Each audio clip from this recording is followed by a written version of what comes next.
Hornswoggle was pretty big. Well, not pretty big. Well, he's actually tiny. And I was about 10. He came up to me and he said, "You know wrestling's fake, right?"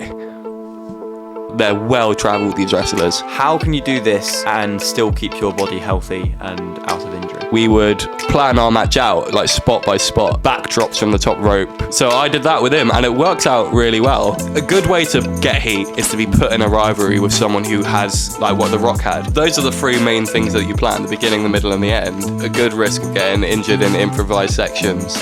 There's no point in having those skills in your repertoire if you can't. I want to know what your wrestling journey has been like so far. Are you the best wrestler in Exmouth? Oh man, this is a touchy subject.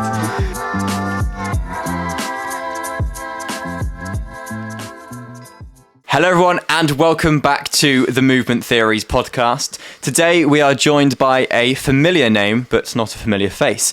This is Jacob Perry, and if you've been listening to our podcasts, he comes up frequently as a member of our drama group, and as this is one of my last days here in Exmouth, we thought we'd get him on and we talk about wrestling, and very importantly, the similarities and differences of wrestling to acting. So, welcome to the show, we hope you enjoy.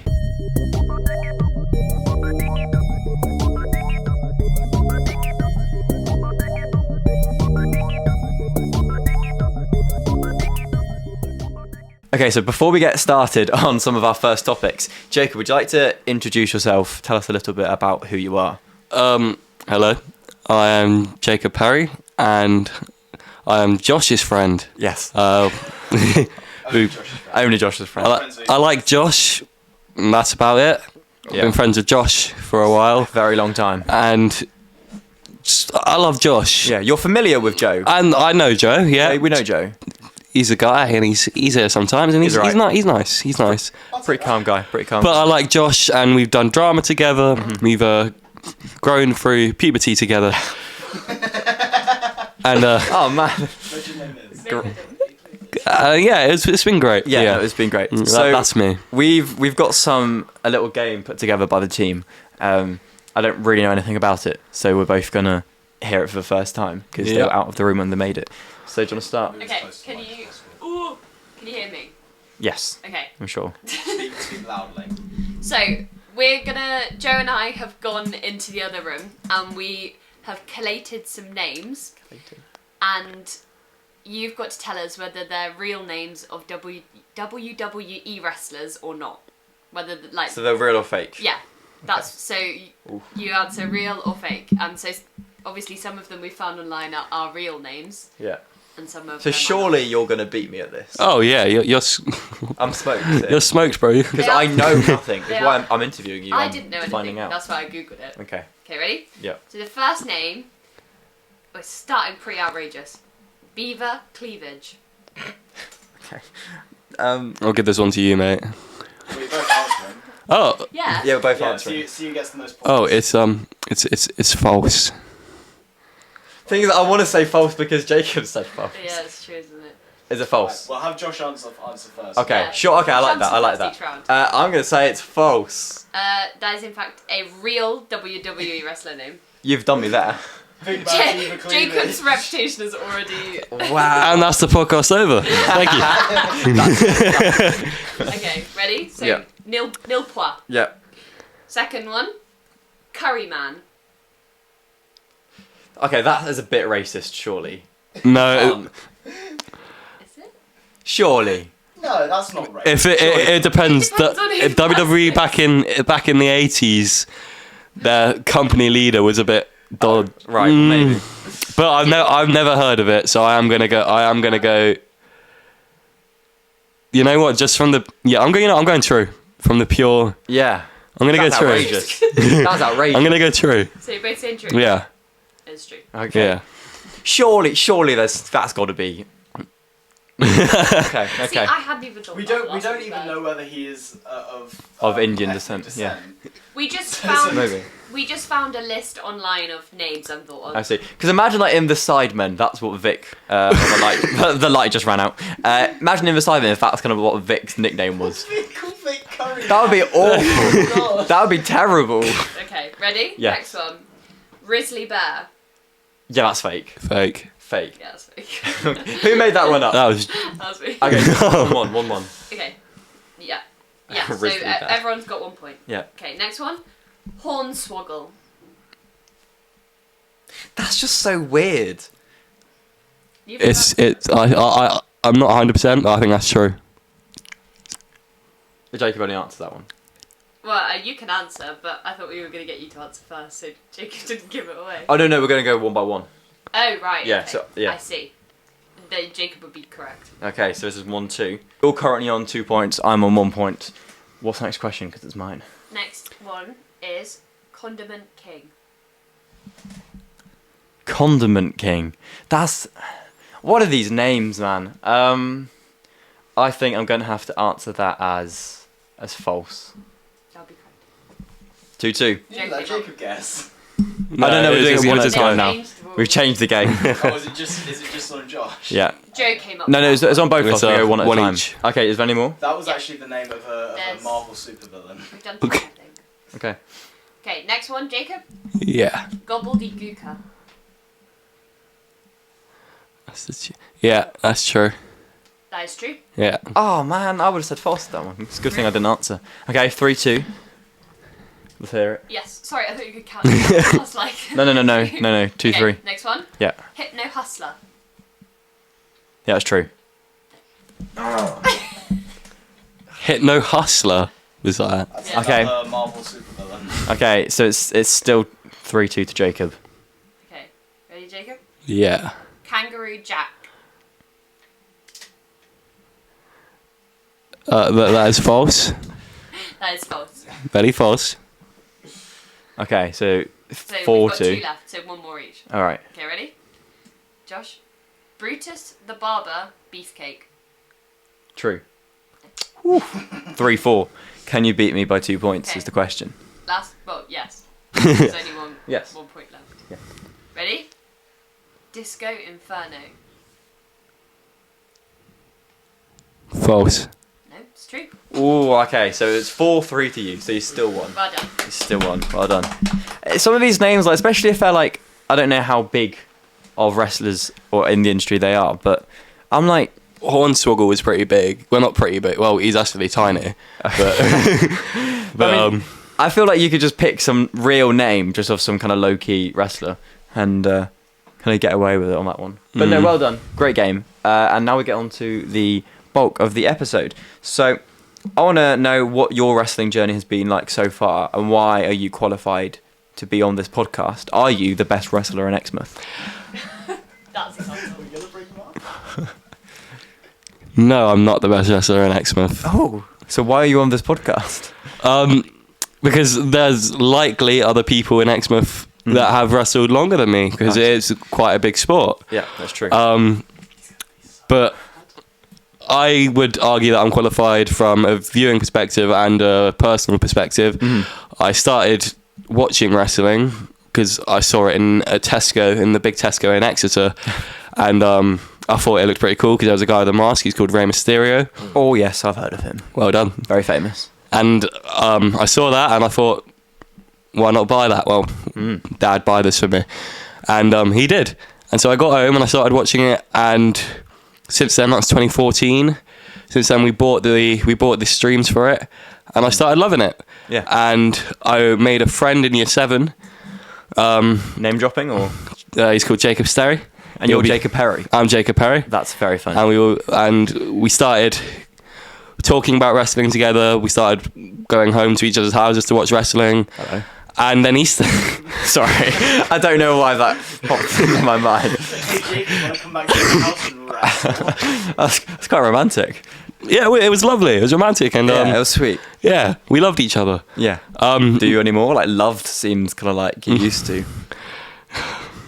Oh man, is this a touchy subject? So yeah, your wrestling journey so far. What experiences of it do you have? from both Well, ends of your- I went into a wrestling company when I was in year 8 called Ep2, which is based in Torquay, and that was once every Wednesday. And me and Jacob both went to go and do that, and it was a lot more physical than I thought it would be. I thought it would be mostly just here. here's another kid my age, just take him down to the mat and pin him. But you start every single, a pin is a 1, 2, 3. Yes. Shoulders have to be on the mat. Yeah. Every single session we started was about half an hour of exercise. And I wasn't the most athletic, exercisable. Is that a word? Athletic kid, you weren't the most... Yeah, fit. well, I was top set PE actually. Were you? Yeah, you were in my set. I don't remember. It was a long time ago. But we did like push-ups and stuff like that. And for the last hour and a half, they were 2-hour sessions. We'd get taught basic skills because obviously we were young. We weren't allowed to do like backdrops from the top rope, which is where you just fall from the top, slam onto your back. Yeah, I'm interested later on hearing how these things are done safely. I I think maybe we should clear up at the beginning of the episode. Wrestling is a performance. I think some people take it to the point where they're like, oh, it's just so fake. And it's like, well, yeah, you're acting. Are you? Well, I've got so many answers to this question. Mm-hmm. People say wrestling's fake. Mm-hmm. And it's not the wrestling. Well, yeah, wrestling's fake, but it's staged. Mm-hmm. I wouldn't call it fake. A fake thing is where you go out. If wrestling is fake, you'd go out there, you wouldn't touch the other person. Yeah. But you do. They're still doing the moves. Yeah, they're still doing the moves. Happening. People break their legs up. I'll tell you about some like horror stories that happen at LEP. That's fun. But people have died in wrestling. Really? Yeah, people have died numerous times in wrestling. Man. It's not fake, it's storytelling. You wouldn't go up to someone. This is a story actually. There was a person on holiday, and I was what, 9, 10. I was wearing my little John Cena shirt, John Cena hat, John Cena joggers, and this guy who's probably about our age, and I was about 10. He came up to me and he said, "You know wrestling's fake, right?" Oh man, to a little 10-year-old. To little me, and I knew, because people aren't smart for saying that. They're not breaking my heart. Really, it's fake. Man, no. I said to him, which is probably the best thing you can say to someone that says this. I say, "What's your favourite film?" And this person said Star Wars. Love Star Wars. And I said, "All right." I was 10 years old, by the way, and I'm pretty proud of myself coming up with this. Pretty smart 10-year-old. I said, "All right. So, what do you like about Star Wars?" I think my mum stood next to me, and she knew. I've said this to people before, so she already knew what I was going to say. And he was like, "Well, the gunfights are cool." And I said, "You know, the gunfights are scripted, right?" God. And you've like changed the whole like a concept of Star Wars. Now. You've ruined it for him. I was like, you know, the story in Star Wars, that's written down by someone, and mind blown. Yeah, and that's the exact same with wrestling. It's the best part about wrestling isn't the wrestling. That's not what I love about it. It's the storytelling. Mm-hmm. And so imagine theatre, or a movie or anything. You've got a story. In pretty much every piece of performance has a story. Mm-hmm. Even in dance, you're telling stories. Well, you should be, because if you're not, then it's like, what am I watching? But with all of them, the stories are as long as it lasts. So some films are a few hours, some drama pieces are a few hours, some dance people are a few hours.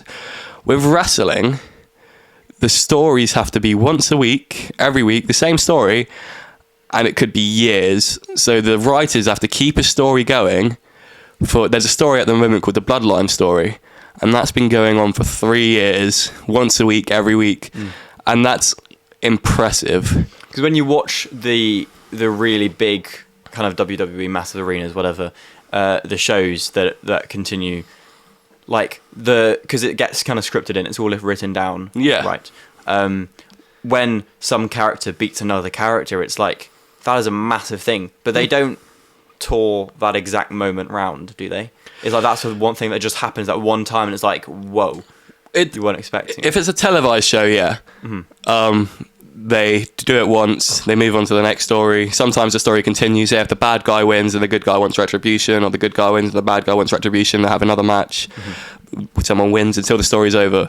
But there's these things called live shows, which they just do. Like, I went to them in Butland, and that's just the same matches over and over again. But because they're live, they're not televised, you don't know who wins. Okay. And they're just like little shows they do all around the country, all around America, everywhere. They're well travelled, these wrestlers. And going back to your earlier question with my personal wrestling experience, that's what got me interested in going to see it and wanting to do what they did. And it was really acrobatic. Nice, like that. I'll talk to you about the acrobatics of it later.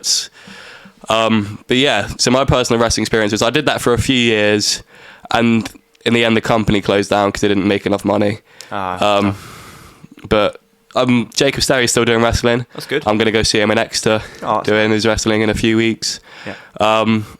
I don't think I still want to like pursue it, but it's definitely like I'm proud I did it. Yes. And I did shows to you had a people. character as well. I had a character. I had two characters. Tell us about the characters. My first character was called Hellboy Jake. Okay.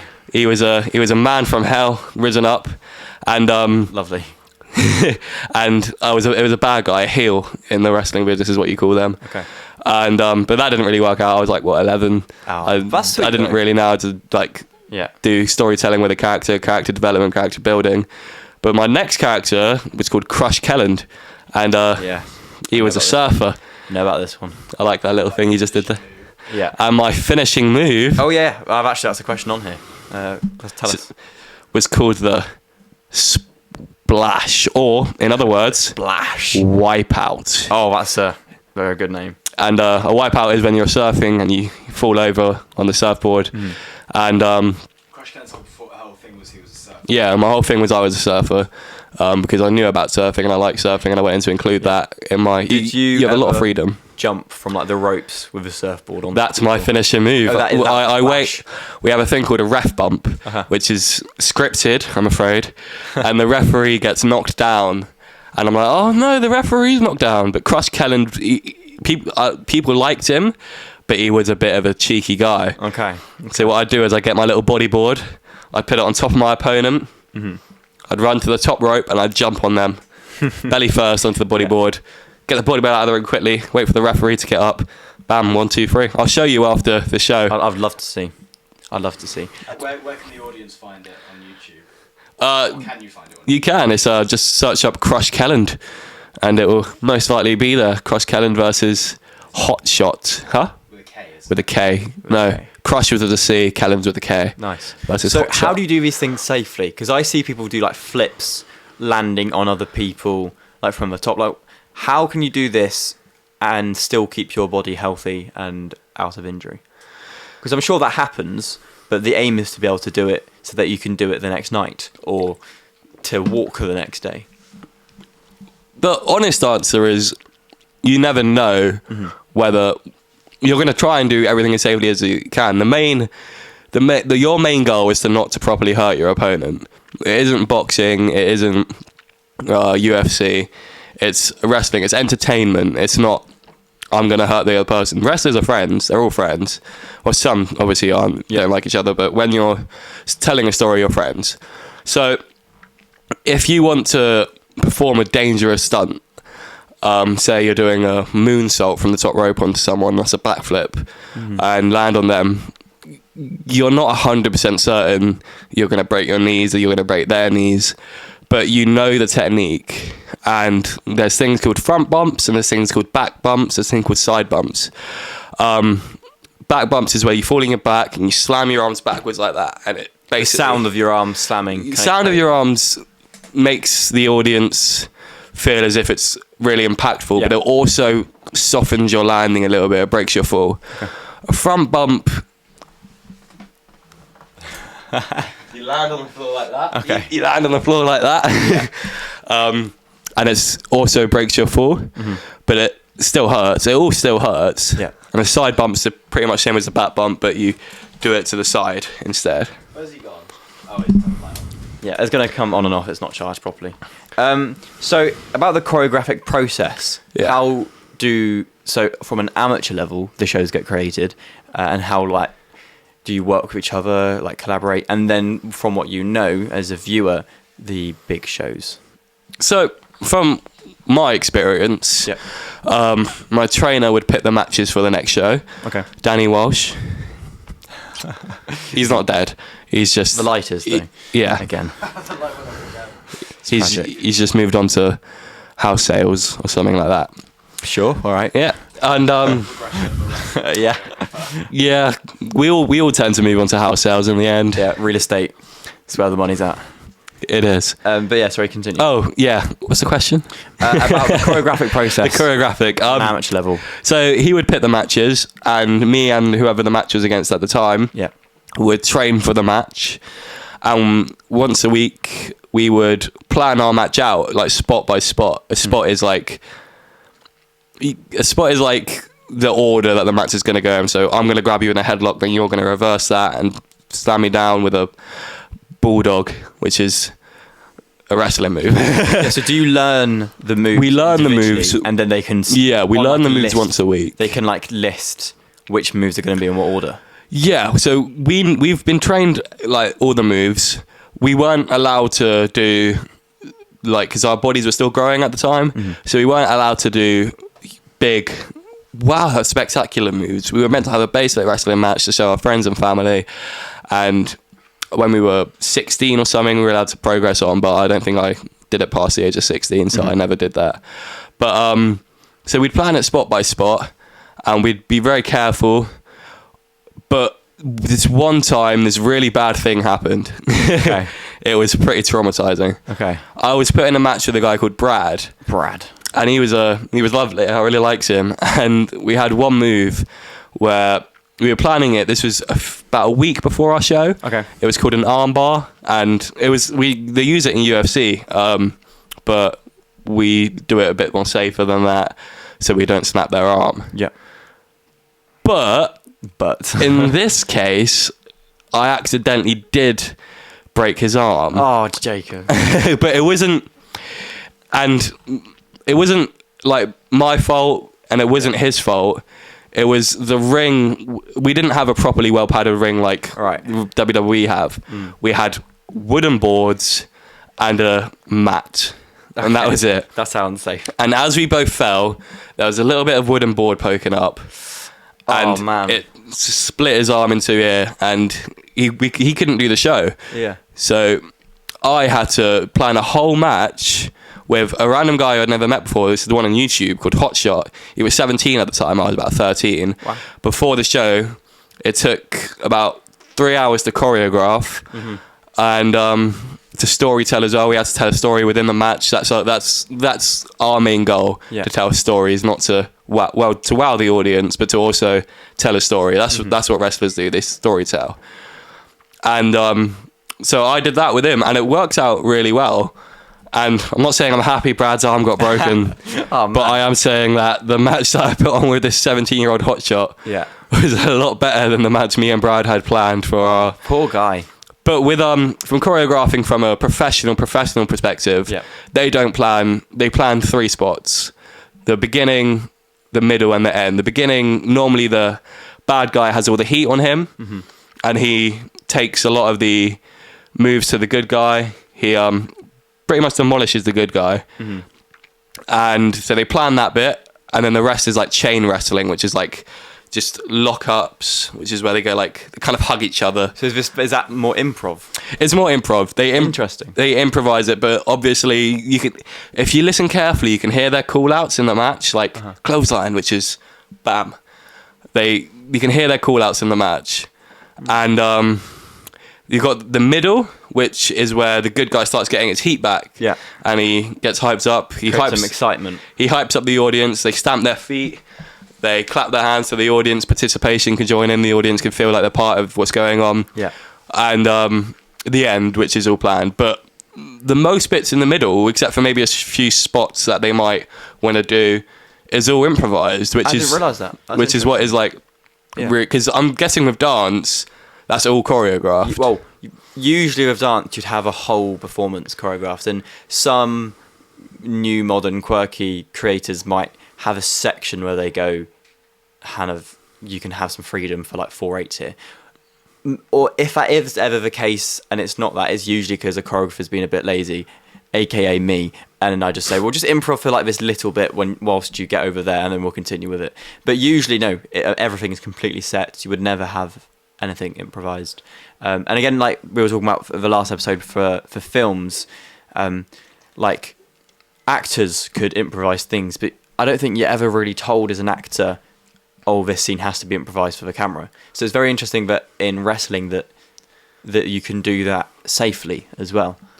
Yeah, well, safely as you can. Safely as you can. Yeah. Obviously, there's still not high risk, but a good risk of getting injured in improvised sections. Mm-hmm. And but those are the three main things that you plan: the beginning, the middle, and the end. Yeah. And besides that, go ham. Got some freedom. But obviously, when I did it when we were younger, it was all choreographed. We didn't know how to improvise. Yeah. I mean, there's risk of injury and everything. I mean, people in dance and acro and stuff are always getting injured.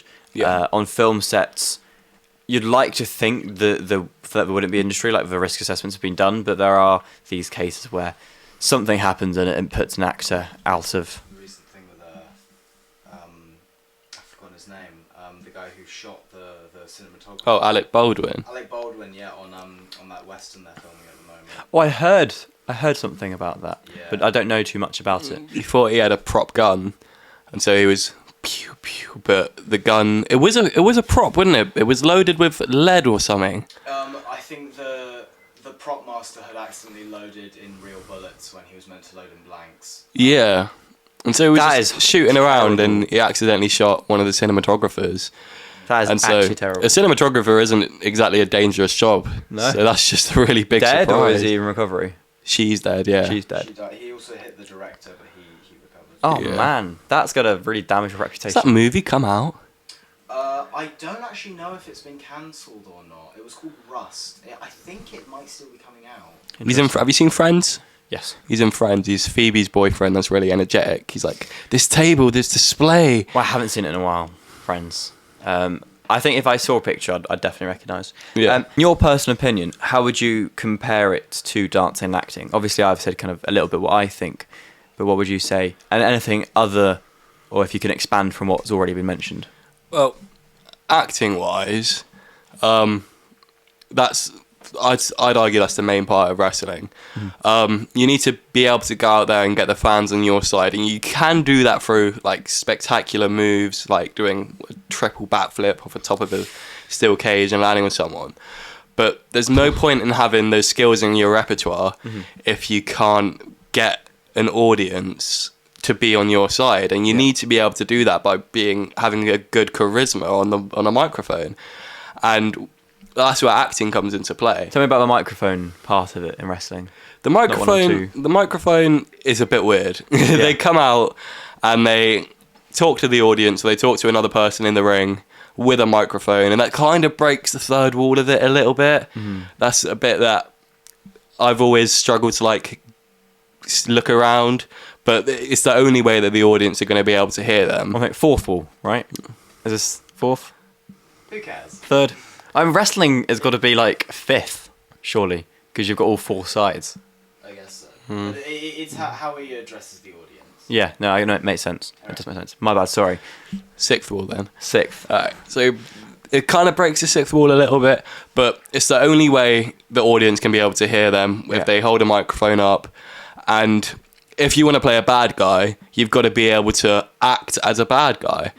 You can't go over there and be like, yeah, so well, I hate this stinking city, and I hate all of you people, and I've never liked you guys. I've never liked Cleveland. I don't like Cleveland. You got to go over there and be like, well, I'm not going to do it. But like, Camera shy. yeah, but you got to go over and be there and be like, you've got to create a gimmick. Have his power and You got to have you got to have an authority if you want to be a bad guy. Yeah, sure.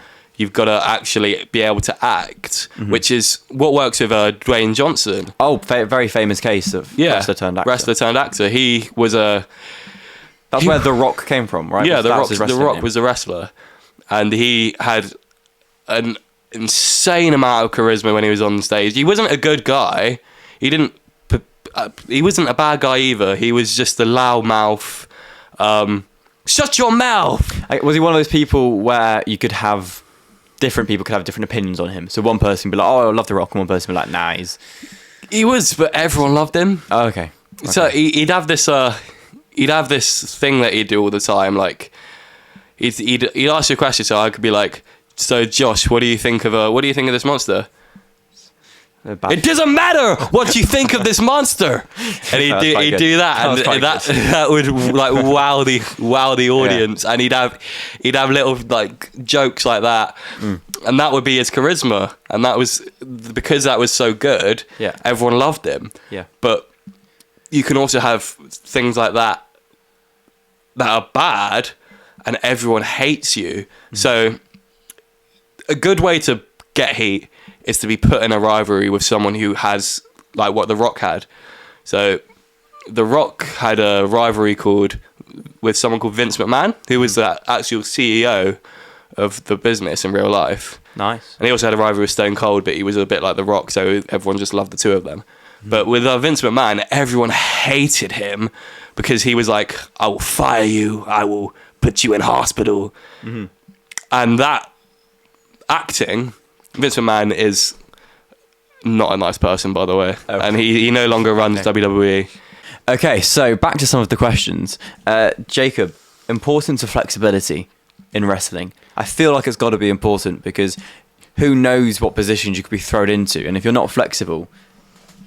You're right, okay then. We're recording a podcast. No, I was laughing at the podcast. This is a very professional environment. What's wrong with flexibility? Who knows what position you could be thrown into? But I mean, like, no, I think that's a fair point. And being there is some weird important. positions in wrestling. Well, I mean, Logan Paul, for example, can do the splits, which he can do the splits. Very surprised at. So he's brilliant. He's probably one of the most athletic people that they've got. Really? Well, when he started wrestling back in 2021, I wasn't watching it when he started. Well, I was, but I took a break from it because it wasn't that good during the lockdown. I mean, when he started, I was like, is that Logan Paul? Mm. And the wrestling community hated him because, I mean, we love to hate him now because no matter how much you say, look, he can't wrestle, he's trash, you really can. I've seen comments with very much what you've just said there, where they've gone, damn, I didn't want to like him. Yeah, but he's good. He's a performer. He's possibly top 3 best athletic people WWE have. He's insanely athletic, insane at gymnastics. He's doing moves that most WWE superstars couldn't do in terms of athleticism, and he does like mess up here and there because obviously he's still a rookie. He's not like a veteran at it, but he's still like. I saw him live in London, and he was one of the people that just constantly drawn to, and the crowd in London loved to hate him. Like even when he wasn't like doing anything in the match, he was just lying down, and other people were fighting because it was like an 8-man match. Yeah, wow. He still had everyone's attention. The crowd was still chanting about him, like Logan's a wanker, and so even though he's like hated, he still gets all the attention when he's in the ring because he's such a big name. I mean, he's come from a performance family. Him and Jake were both in Disney Channel. Yeah. I mean, they've come from that, and it's a very privileged place, I must say, kind of doing that as a child. It just leads on to then him doing YouTube and now kind of doing this boxing and wrestling, and it all kind of links together as, but at the end of the day, he's a performer. Yeah, he's brilliant. He plays a heel, he plays a bad guy, and like I was saying earlier, like you've got to be a bad guy, you've got to be a good actor to get the crowd to hate you. Yeah. And the crowd, him and this guy called Dominic Mysterio, they have the most heat in the business. The crowd hates him.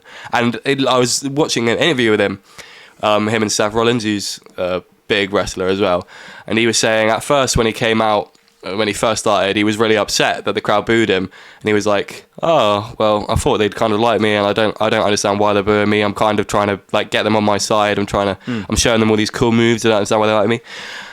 And now he said after that, but now after he's done it for like a few years, he's embracing it. Well, that's what you do as a heel. You love the fact that the crowd boo you, because that means as long as you get a reaction from the crowd, then that's fine. Same with say if you were doing a theatre performance, say if you're doing Little Shop of Horrors, for example, and the dentist came on and he was singing his "'Cause I'm a Dentist" song, and everyone was like, yeah, you know what I mean? Yeah. You want him to be booed. Yeah, a negative reaction sometimes is one good reaction. You want, and Logan is getting the most hate in the business. But actually, it's a good thing. But it's a good thing. And he's a very flexible guy. He's a flexible guy. He's good at wrestling, but no one's gonna like him. Yeah. Because he's come into something that other people are more passionate about. Yeah. But no one's gonna like him. But he's getting so much hate, and he's embracing that, and he's mouthing off at the audience. That's good. And I just love it. I like that. Your question is about flexibility. About right? flexibility, yeah. So tell me more about flexibility. Well, the best way to put it is you do what's asked of you. Yeah. And if you're a professional wrestler, not with me. Like I was doing it one day a week, and I had to drive half an hour to Torquay. Yes. And that was it. But if you were working for WWE or AEW, big companies like that, you travel around the world. Like I said, I was watching it in London, and sometimes they have a show in London. The next day, they've got to be back for Monday Night Raw in like Chicago. So I think I've seen loads of things about it. You've got to be with, I think you're with your family like 100 days of the year all around. Because I mean, Logan's a YouTuber and is also doing boxing stuff. How do you think that works with him then? Logan isn't on it as much as, he's not full time. Yeah. He's a part-time wrestler. He's not on it as much as there are wrestlers that are on the show every week. Yeah, because he can't do that. He can't do it every week because of the way that he just is. If he did do it every week, he'd be the biggest name in the business. Damn. But he's not doing it every week. The biggest name in the business is like John Cena, who's not doing it as much anymore. But yeah, he can't do it every week. Yeah. But the flexibility wise, the best way to put it is there's a film called Fighting with My Family, and it's got Florence Pugh. Do you know Florence Pugh? I know Florence Pugh. I know Florence Pugh. If you're watching, knows Florence Pugh. Florence, if you're watching, I'll give you my snap later. Hi, Florence. Hi, Florence. Oh, She's not Joe's. Joe wants Florence. No. Joe's claimed. She's mine. She's mine. No, she is I don't mind. Celebrity crush since day one. Really? Okay. Florence Pugh, totally into me. My. How? I've seen it twice. You've seen Little Women? I've seen Little Women twice. You've been put into place there, Kaitlin. I've seen it twice. So. Oh, wow, that's so impressive. I've seen Oppenheimer. When it comes to movies. I You were haven't great in seen that, Oppenheimer. Florence. You were great in Oppenheimer. Anyway, Little simp. what was I saying? Yeah, sorry. Oh yeah, so Florence Pugh in Fighting My Family explains flexibility really well. She gets drafted to the WWE. She plays a character called, she was not a character, it's a biography. Is that what they're called? It's a story about another person but someone else is playing it? Yeah. Yeah, it's a biography. She's playing a real person called Paige. And she gets drafted into the WWE and has to move to LA or somewhere like that and do like an intensive WWE course to see if you've like got what it takes. And she struggles a lot with being away from her family for so long, and to the point where she quits and goes back to her family and realizes it's a dream and goes back and becomes WWE champion. But that film is probably the best way to show the, like, you can't have two brilliant things, I'd put it. You can't be a good WWE, you can't be in WWE, but you can, people do. You can't be in WWE or AEW or just a wrestling company traveling around the world non-stop and also be at home with your family 24/7. Oh yeah, It can't be done. No, it makes sense. Which is why lots of WWE superstars quit, because they're constantly away from their children, away from their wives, Yeah, that away can be from their tough. husbands. So the flexibility, it's definitely a sacrifice. You've got to sacrifice your family life to be traveling around the world, performing people all over the world, which is like insanely respectable. Yeah, no, I agree. And I'm sure for performers and like theatre people that travel around the world as well, it's the same. Yeah. See you later then, right? The light has gone again. We're going to be upgrading some of the setup at some point in the future. If you're wanting to donate, I mean, let me know on Instagram and I can send you my PayPal. I've got a fiver in my bag if you want. Do you? That's great. I should be paying you for coming on, to be honest. I'll keep it then. But I don't have any money. Yeah, that would be a payment. Do you think I could do WWE? Be honest. See, this is the weird thing about WWE. You don't need to be a wrestler. Once again, in this film, Fighting with My Family, you don't need to be a wrestler to be signed by WWE. Sometimes they don't even sign you because of wrestling. They sign you sometimes, in Fighting with My Family, the movie, Soraya, who plays Paige, Florence Pugh, asks the people she's wrestling with mess up a move, and he said, "Sorry, where did you wrestle before?" And she says, "I didn't. I'm a model." One of them says, "I'm a gymnast. I'm a dancer." Yeah. Hey. Exactly. So, as long as you've got the charisma and you know, like, the basic stuff, like, you can do gymnastics. You probably could if they're looking for someone like that. Yeah. There are people in WWE that I'm better wrestlers than. Like, my brother is a better wrestler than some people in WWE. There's some people in WWE that just can't wrestle. But they just have the charisma. The character. So you could, I reckon with, like, your athleticism and gymnastics, you 100% could. If you well, no, it's interesting. You could, but it would be very difficult. Very time consuming as well. What other interests then do you have? I mean, you've already said that probably wrestling going forwards isn't something you're going to do much more of. So what? Just about you now, just as we wrap up, tell us more about yourself now. What else do you want to do? What other interests? Well, wrestling's like taught me what I want to do. Wrestling isn't a huge part of my life. I keep up with it on like weekly basis. Yeah. I don't watch all the shows, but I watch some of the shows. I used to watch them all, but I just don't really have the time for it anymore.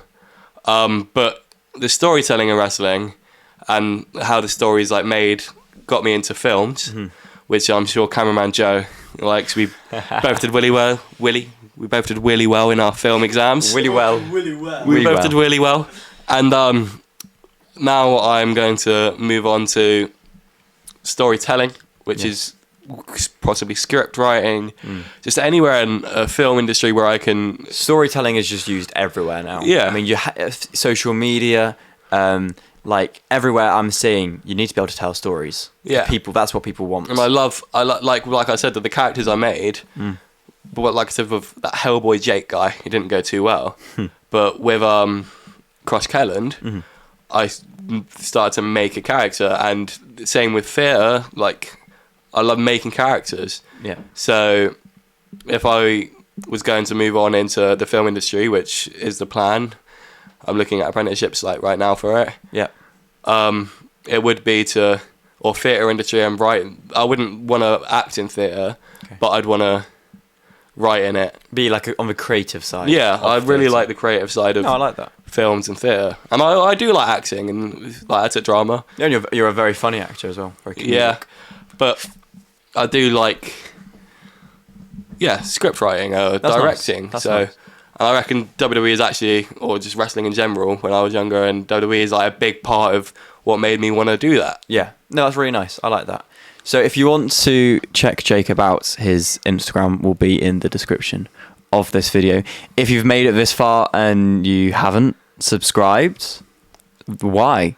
So make sure you hit that subscribe button, that like button, that notification bell. You're 45 minutes through. I don't know why you wouldn't have. Or you will get wiped. You'll get wiped out. He'll do his signature move. Yeah, I'll get the bodyboard out, mate. Bodyboard. Yeah. So thank you very much for watching, everyone. We have been the Movement Theories podcast, and we'll see you in the next one. Goodbye. Goodbye.